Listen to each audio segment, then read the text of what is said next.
have your mic. Okay, so welcome to this festival, Maria.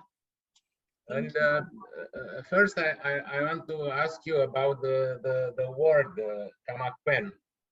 If you can explain us, it's a combination of other words, or what is the meaning of the word? Of Camaquen, okay. Of Camaquen, yes. Yes, so Camaquen is a Quechua word. Quechua is the language of the native one of the native languages of Peru. In Peru, there are about 70 native languages, and Quechua is the most spoken language in the Andes. There is Peruvian Quechua, there's also Bolivian Quechua and Ecuadorian Quechua, and there's of course many varieties in it. And it is a language that we don't know for sure how old is it, since we don't really have written history before the Spanish came to Peru. But it was known that it was a very important language in the Inca Empire. And Camaquen actually means essence. It means core. I like to always translate it somehow at its the soul of an individual. But the concept of soul doesn't exist in Andean cosmovision, because soul is more of it comes from Europe. So Andean cosmovision observes that everything have an essential core, or a spirit or something that they will have always whenever this individual is alive or dead. So this Camaquen is this pure being that eventually in Andean cosmovision it's believed that it will go through cycles. And if it's not pure, it's because the individual, it could be a person or an animal or anyone, they won't be able to be in contact with the gods if this Camaquen becomes corrupted. Like karma, some way. In a way, yes. In a way, yes. Exactly. So that's why it's very important. And actually, many agricultural communities believe that it's very important to preserve this Camaquen by being in contact with the earth. We call the earth Pacha. It's the Quechua name for Mother Earth. Pacha. Pacha. Yeah. Movie, yeah. Exactly. And then when we have a saying that's when you are feeling down on when it's not a good time in your life, te falta tierra, te falta pacha, you lack earth. You lack earth in your hands, because there is a belief that to be able to come with integrity with Camaquen in Aymara, which is another language, the word Camaquen translates to a hayu.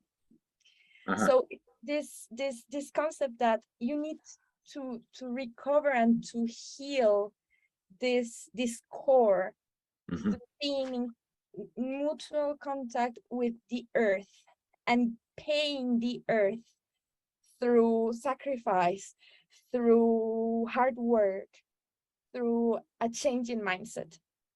So that's very, very important for mainly agricultural people in the Andes of South America. Wow. Yeah. It's like in the Greek myth of Anteo, who stay on the earth to get strong from the earth. But I think it's mainly because in ancient times, and still it is a little bit, because Andean cosmovision is something that's still alive nowadays. It had a lot of fundamental and connection with the economy at the time. So agriculture has always been the main industry, at least in ancient times in South America, and it had to be linked with religion and with the way of seeing the world. So it was linked with the relationship between the individual and the earth. and the different worlds, because in Indian cosmovision we have different worlds. We have the world from below, the world from here, and the world from above. Above, yes. And they are all connected through the core, no, the Camaquen. Yeah. So, but I don't know, there is some dictionary between this language, ancient language, and I don't know the other, the Spanish, or there are people who speak this language now? Quechua. Yes, Quechua. So yes, so I come from the coast, so I grew up coast, and the main language that's spoken in the coast is Spanish. It came through, of course, colonialism, and there was a lot of syncretism. I didn't know, but when I started studying for this project, there are so many words in Peruvian Spanish that come from Quechua and from Aymara. And this have, because of the syncretism we had, no, it was a cultural, language, and in general mindset syncretism that happened between the Spanish and the indigenous communities in Peru. There is actually, and well, I will say this because apart from, of course, this film, I've also worked with indigenous languages. I've worked with with a team of technology specialists to make an association that helps Quechua and other Andean languages to be able to have digital tools that their users and their mother speakers can use. Because what happens is that these languages are very widely spoken in Peru, but they are not recognized as official languages, and they are not really implemented in our systems and in our education system. So sometimes they are not recognized, they are not really valued, and we really, at least in the way that we have our framework, we want to empower these speakers to be able to access information, communication, and different things through their language while using technology. And I thought it was very important for me, for my work in general as a creator, to be able to connect with, because with language is not only the language, it's also the culture, it's also the way of thinking. Yes, of course. And that's really important to, and it's just very important to understand the significance that it has. There's words that we can express in certain languages because we don't have the thought of those words, no? So for example, there are no Google translation. Yeah, exactly, there's not.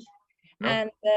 And that's why it's actually quite hard sometimes to at least for me, it's a little hard to communicate in English, and even it's hard in Spanish, in my mother tongue, because many of these concepts like Camaquen are very, very complex. I've been reading a lot of academic articles, and many, like, they don't really agree what it is, because we don't have enough words to express it.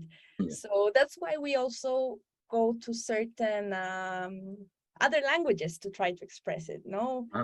Film, as well, different artistic ways of expressing it, because sometimes words are not enough. But there are books in this language. I'm sorry? There are books right in this language. In Quechua? Yes, definitely. So I've worked with linguists specialized in Quechua. I actually have a good friend. She's a German linguist, and she specialized in the Quechua spoken in Ayacucho, which is a region in the south of the south of Peru. And they make translations, and there are a few publishing houses who publish translations to Quechua. Recently, I know there have been some dissertation presentations for thesis, for PhD and masters in Quechua. And so Quechua, and it's very interesting because Quechua is not a written language from the beginning. We didn't have, and actually, this is interesting because Camaquen, as I write it in my film, it's written as if the Spanish write it, because normally a Quechua speaker will write it with K. But I wrote it with C because I wanted, I don't know, for me, because I am more of a syncretism child of this culture, I just want to bring them together. But yeah, well, I'm digressing here a little bit. But yeah, to answer your question, yes, there's books in this language. And what kind of letter have character? Latin character or? So that's the thing. So Quechua never had, as at least to our knowledge, a writing system.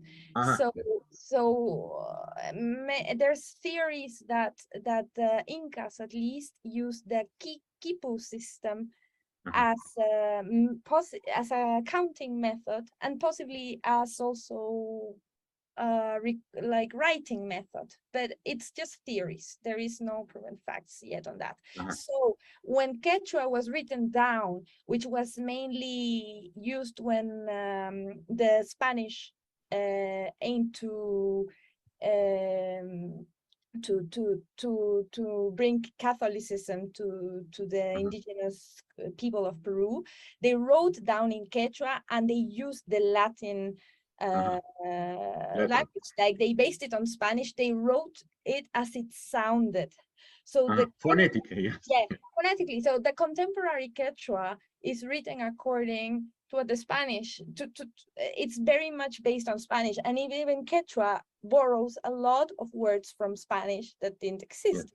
So there is, like, Quechua has always been an oral language, and most Quechua speakers don't know how to read or write in Quechua, because mostly they have learned it from their fathers and from their mothers, but they don't use it at school. They don't use it to read personally, because everything is in Spanish. Most of the documents and books that you will find are in Spanish in Peru, and the Quechua is mostly an oral language. So, yeah. And I want to ask you, your film Camaquen is based on the legend? Okay, so my film is quite, I would call it's one of my most personal films. It is based on my interpretation of Andean cosmovision, mainly on a concept called the capacocha. The capacocha is the ancient ritual of sacrificing children in the Inca times. And it is based on, I created the story, of course. So you created the story, yes. Yes, but it's based on my very deep research on Andean cosmovision. But it is my original, like, there is not a myth called Camaquen. So it's your story. It's original not, story, yes. Exactly, but it is based on a live mythology that is still treasured and lived through in the Andes by some communities. Of course, these rituals are not practiced anymore, but it is part of the history that we have as a society. So it's basically, we see Suno, which is an Inca boy who is being prepared to go with the gods. Yes. But in the end, his Camaquen is separated from him, and he has to go to the world of below to recover. Yes. Yeah, to recover it. So that story is, as I tell you, of course, it has a lot of references and stuff, but yeah, it's basically my when vision. He recovered the Camaquen, he put the face of the children. Exactly. Face. And exactly, exactly. Yeah. Because it seems like is like the lyrics of the song. Yeah, the story of the film. Yes, everything of that, me and my team worked on that. That song, it was very interesting while doing the film because I wrote it as a prayer initially, and then was so the song is for the film, not the film is after the song. Yeah, exactly. Yeah. So everything is original in film. It's yes. the story, the song, the lyrics. Yes, everything, and it has been a very long project. I got a lot to reflect on it because I actually did my master thesis based on this project, and it was mostly an academic and artistic review on how I did this film. So it was very, very interesting because as a creator, and I've done other works, they have always been more let's say we do research as creators, no, to do something. Never create nothing from nothing. But for this project, it was very curious because it involved a lot of understanding a way of seeing the world, and talking to it through respect, no, that it not using our own preconceptions, but at the same time, of course, the author also has a voice and a personality, and it will show on that film. So it was quite a ride to have that and work it with the team.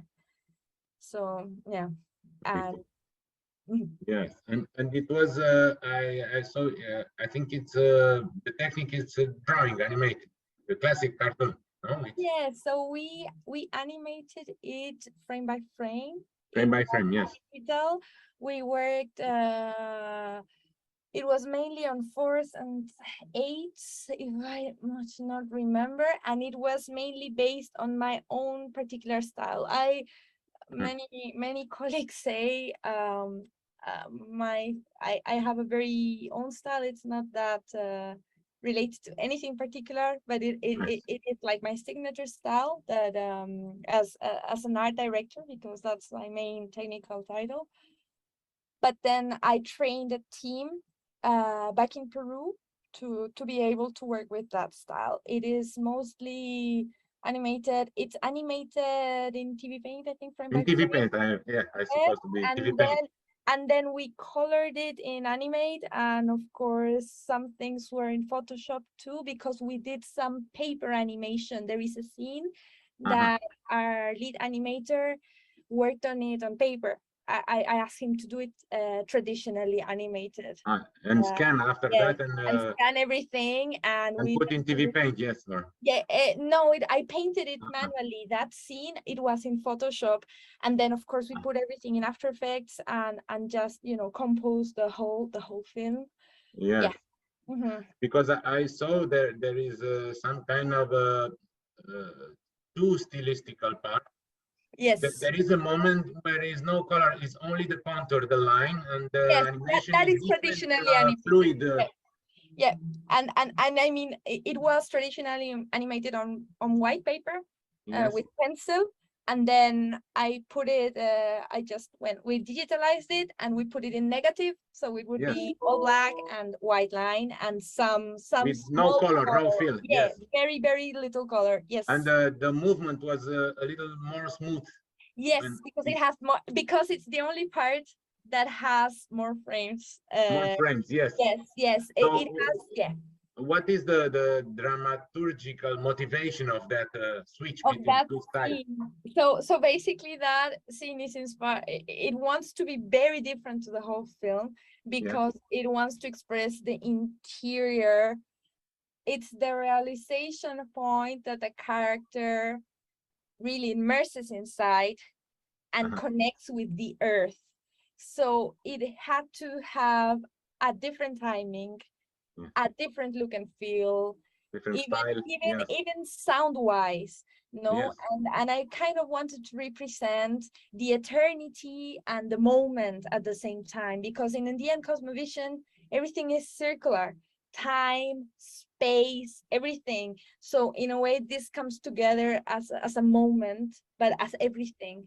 So I wanted I don't know if I completely achieved it, but I really wanted it to Because have. it's like a little film inside of other Yes, films. exactly, Like exactly, two genre, exactly. two animation. But is this realization? Yes, exactly. It's like a Kinder with surprise, you know. The film and inside is a little other kind of film. Yeah, yeah. Will Yes, yes, yes, surprise you, like it's a surprise. Yes. yes, So yes. it's in TV Paint. How much people was in the team? The animator. How Um, many people? okay, so Sorry. well, we had different teams. I was the director and kind of we had the animation director who was the lead animator who basically animated the whole film because he really wanted to show this energy through his and he's actually, it was quite a challenge for him because he's actually a very famous animator back in Peru. He's mainly a professor in animation, but it was challenging because the design for him didn't feel natural. So he really invested himself on that. And then we had a bigger team of about 15 who were colorists. So they took the animation he did in by pencil. Of TV course, it Paint? was mostly Yes. TV Paint and by hand, and then colored it In according. Photoshop. Yeah. No, in Adobe Animate, which is Adobe Animate. like Flash. Yeah, Like Flash, the old Flash. Yes, the Adobe Animate. exactly, the The old column Flash, Animate, exactly. but Yes, frame by frame, suppose. frame by frame, exactly. Yes, And yes. then I personally retouched every single scene because it has a very particular style. It needed to feel that it was touched by me. So I kind of colored and retouched every single scene. In Uh, Photoshop, I uh, suppose. yeah, in Photoshop some, and then in Animate, and that Or in was Animate. both. And that was both for the animation and the backgrounds, because then there was the other department that there was an art director who she also was in charge of doing the storyboard. So we worked together on that, and then she leaded, I think it was a group of 5. It was 5 background artists who dedicated to do all these 3 worlds that appear in the film. No, And they make the storyboard, or yeah, the art director did with me. We did together. with you, the storyboard. Yes. I wanted to ask you the And I kind storyboard. of and the post-production I basically did it by myself. Because it was really, I really wanted it to feel in the end like it was all still by a person. I normally like to oversee that myself, so well I was in charge on that. And but well, it was quite challenging because at least with when we passed from animation to coloring, we had the COVID situation, and everything kind of just elongated. It was we also were working a lot with students, and They work at home. yeah. So at the beginning we worked.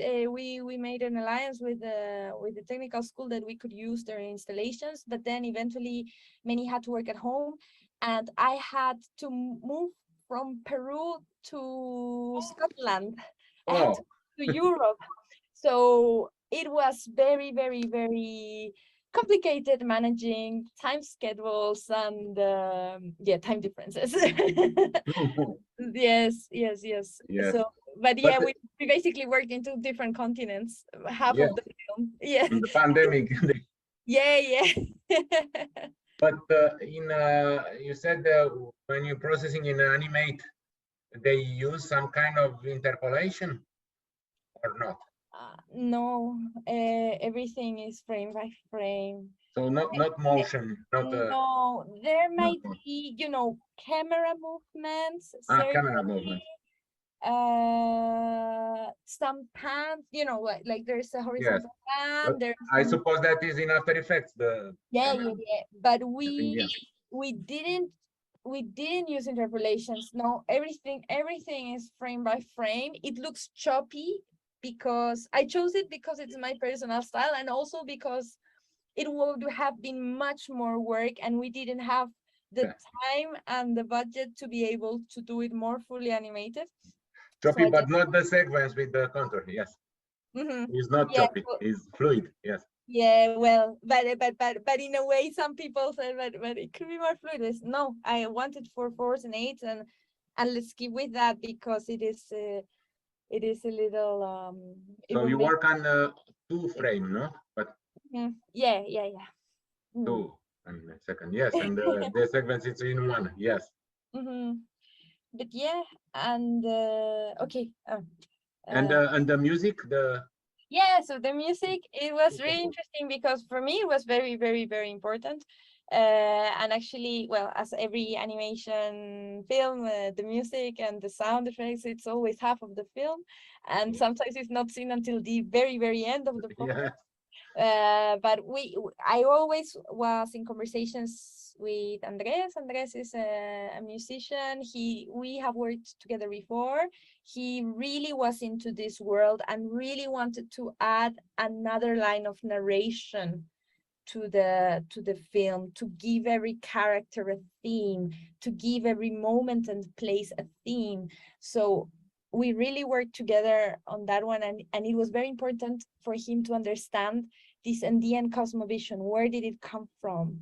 How did we know to be able to express that musically?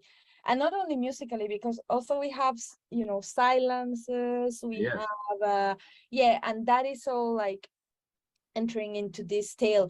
And I mean, I think the big challenge was that Camaquen is not really, I mean, it has a story, but it's not maybe very clear when you see it the first time, because it aims more to create a feeling, more to create a so if I have tested it many times, like with different, it's not classical narrative. Yes. No, it is not. And I have, of course, Latin American friends. They know about Latin cosmovision, and they can really appreciate it. Like, it won actually in a festival in Puno.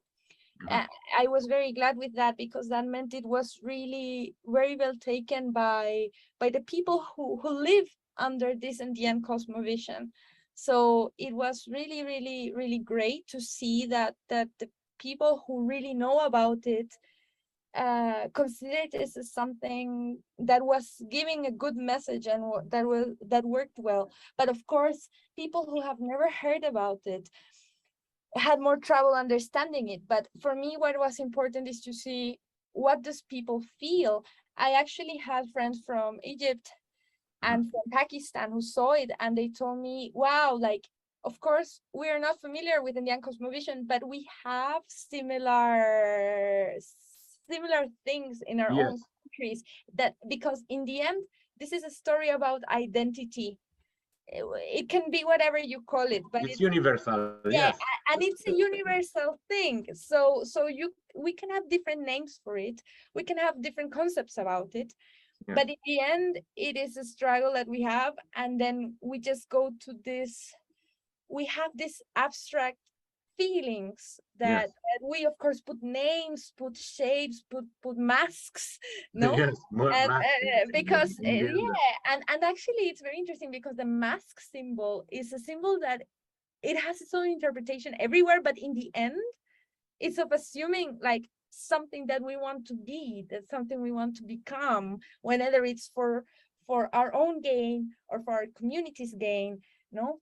And that's why myth is so universal and so powerful and so survives the test of time, no? So that I was very glad on that, because at least in different festivals and different people that I showed in the academic and also in the festival circuits that it had, because I also presented it in a congress related to children's studies. Wow. And it was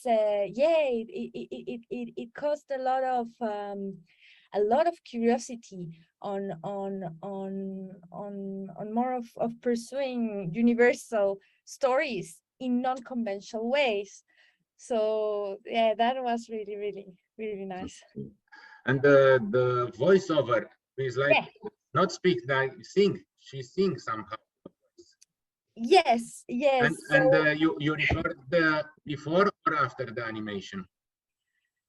We recorded before, but And you put the animation after the voice. we put the animation like in sync with that, but then we re-recorded, and so So it was a pre-record, put the animation, and after that a re-record. Yeah, and then it changed a little, and I got a little annoyed because I really got very used and very feely about the first one because it's not always the same.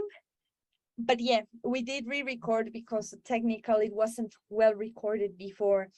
And actually the one who recorded it, she's a very famous narrator, local narrator. So we have a lot, as I told you before, Quechua and all these indigenous languages, they're oral. So we have professionals who are dedicated to narrate stories all over the country and the region.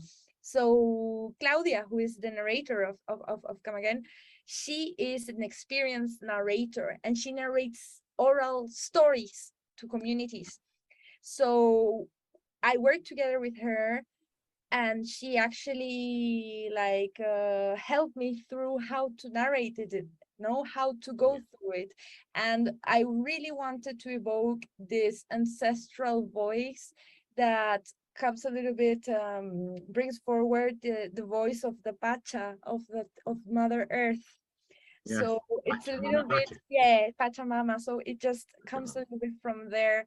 And then we have this chant of this chorus that is a little bit of the, I don't know, the other beings of the world, that just like venerate, because it's a veneration of the link between the individual and the earth, and how to recover this, how to heal this relationship, which is the core of the NDM cosmovision, and well, the story I'm telling through the short film.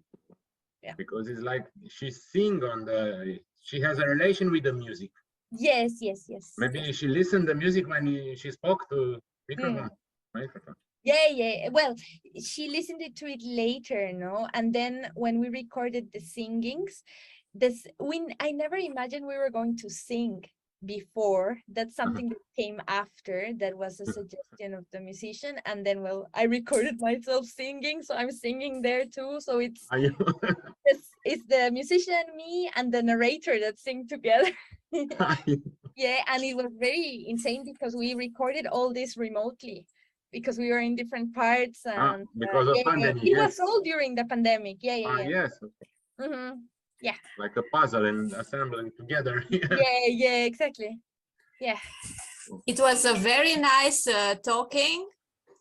We want to thank you. For me, it was a surprise, this conversation with you, because in the morning I had a conversation with my daughter about Mother Earth, the sun, the moon, and everything is completed now, as you said.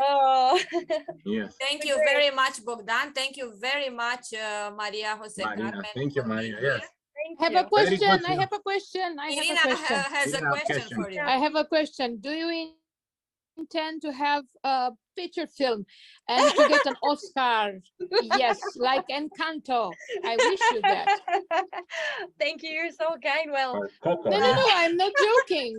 I'm asking if you are intending to have a feature film, a long one. Well, I can tell you this, doing animation is exhausting too. And yeah, I know. And doing 7 minutes was psychologically very traumatic. So I could always try and make a film, but it will require a lot of recovery of many years. I thought that's why you are in Denmark, man. For your PhD, maybe, yes. Yeah. I actually, well, I am now on, I think at least now, because of this film, I came a little bit of, it was such a personal endeavor, because I've never experienced before. It's very weird. There's no other way. It's weird to make a film based on living mythology. Many things happened. Like, I am not a particular, do not practice Andean cosmovision. It's not part of my life, but treating. But it's inside the film. No, like the whole team started feeling many things. Like the film itself was alive, and there were many things that just it was quite magical. The process doing it. So, but it was also exhausting. So I also make an effort. Make a huge effort. Oscar is waiting for you. You're so kind. But no, I'm not kind at all. They know me better. Yeah, I'm horrible. Yes. Okay. Okay, darling. Thank you so much. It was an excellent experience, both your conversation and your film. Thank you so much. Thank you so much. Great film. Yes. And Simona. Congratulations. Thank you, all so of you. much. Kisses Thank from you. here. We Yes. continue en français. En français, oui. Yeah. Ah, yes. Yeah. Oui, oui. Bye. Bye, darling. Bye. Bye. Enjoy.